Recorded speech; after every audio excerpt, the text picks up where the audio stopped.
Mural design final stuff will be due on the 20th. That's the Thursday after we get back. Remember, the 9th through the 16th is fall break. We'll come back. We'll have the 18th, which would just be a day in class to come back and work more on the playground stuff. And then on the 20th is when the finals for the mural design stuff. I'm going through and grading those right now. I did a bunch this morning. I'll finish them up probably later today or tomorrow. So you will have feedback from me especially, but you also need to look at you'll have feedback from me. And then you need to look at the feedback from your classmates as well. Okay, playgrounds. Yeah, let's start that. Are there any questions over that? No? Okay. All right. Let's do that. Playgrounds. All right, so you'll find it down here at the bottom. I'm mostly moving this up because I don't want to spend the entire month of October working on playgrounds. We're going to be pretty close to the first, using the whole month though. I wonder if it's because that's it. I'm sorry, I'm closing some stuff. And part of me wants to kind of try to mess around with the projector again, but we'll leave it alone. All right, playground design. There's two examples up here. These images are from an artist named Isamu Noguchi. He was a sculptor that I really enjoy, and he was very interested in making sculptural playgrounds. Like, he was really a big part of his practice was thinking about how kids move and how they use spaces and designing for that. So there is a lot of reading, a lot of research for this assignment. We are going to watch, we're going to try to get through all three of the videos in class today. Don't think I have that mapped out exactly right for time, so we will get through the first two probably.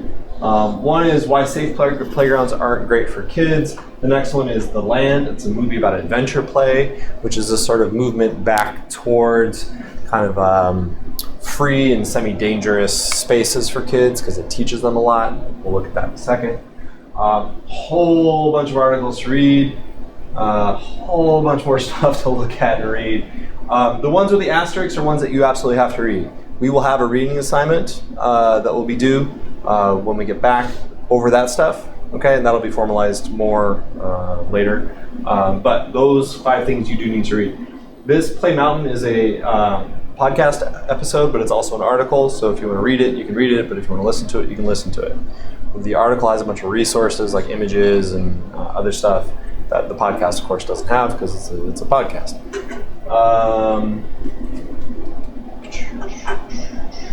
Bunch more. Yeah. So, as far as the process goes, after we do a ton of research and talk about it, I want you to come up with 5 ideas. That is itty bitty, is it not?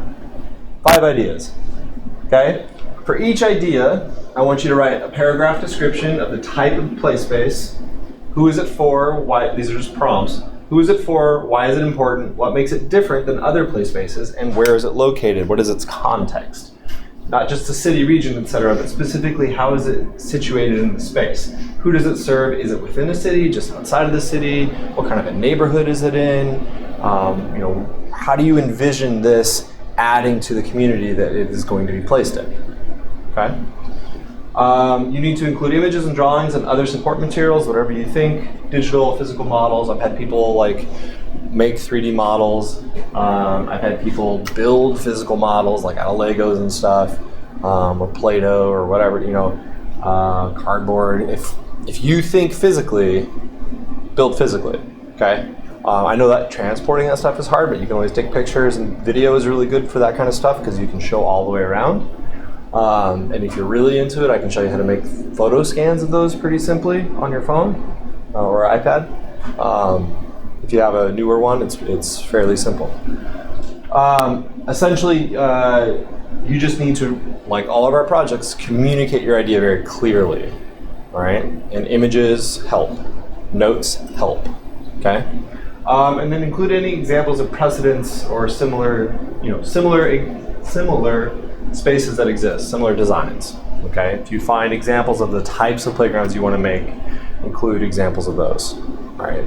Again, you're just communicating those ideas. So that's for each of the 5 ideas. That's for critique. Okay. We will then narrow. For critique, you will present those 5 ideas, all your source images. Each idea needs to be a slide deck. Okay, you guys know what I mean by that? You need to make a slide presentation.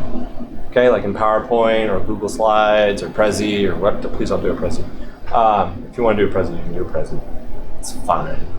But you know what I mean, right? Like a slide deck. Yeah? Does anyone not know what a slide deck is? Okay, good. So each of the 5 ideas needs to have that. No more than 3 slides per idea though, right? So you got to communicate all of that in 3 slides. So you will do 15 slides total, okay? For the critique, what I would prefer you do is not make them separate slide decks, just put them all in one slide deck. So slides 1 through 3 are your first idea, slides 4 through 6 are your second idea. You can do title slides in between them, okay? That does not count towards your 3 slides. So you can do like idea number 1 and then 3 slides on idea number 1, and then idea number 2 and 3 slides on idea number 2, etc. Does that make sense for everybody? Okay, so title slides won't count, right? A site plan is a great idea. You need to have it. And some perspective views. A site plan is just like, if you know specifically where you want this to go, it's like what we did with the murals, right? Like you can screenshot a maps, like either the satellite or the just map drawing of it, and then in Photoshop or Procreate or something, like draw where that's going to be. Okay, and then draw where the things are on the inside. All right, and I'll show you some examples of past classes and past projects. Cool? All right. Through the critique method, we will narrow your selection down to 2 ideas for the final submission. So for the final, you'll submit 2 ideas. You'll submit a slide deck of 2 ideas that are more refined. Okay? But for critique, you're doing 5 ideas. Just like the mural project. Just like multifunctional furniture and storyboards. You know, we did this process of general to specific, right? A bunch of ideas, narrow those ideas down through iteration and feedback, and then get down to the final submission ideas. Cool? Okay. And then for the final, you'll refine your 2 ideas. You will make 2 separate slide decks for the final, and then you'll just submit it to Blue Line. Okay? All right. This is our second to last project. We'll do this one, and then we'll do a final project that'll be your choice of what you want to do. All right? Okay. Any questions on that? On that process and what's required for critique? No? So we will spend a little bit of time, a couple weeks, getting it done. Yeah. So a big chunk of this, though, is going to be research. Doing research on your own. All right? I got a lot of stuff here, but remember, from the rubric, you know, I've given you a ton of stuff, but don't just rely on what I've given you. Do research on your own. Right? Go out there and try to find stuff that I have not included. Right?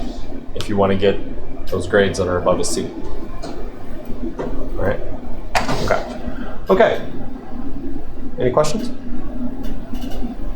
No? All right. Then let's watch the videos.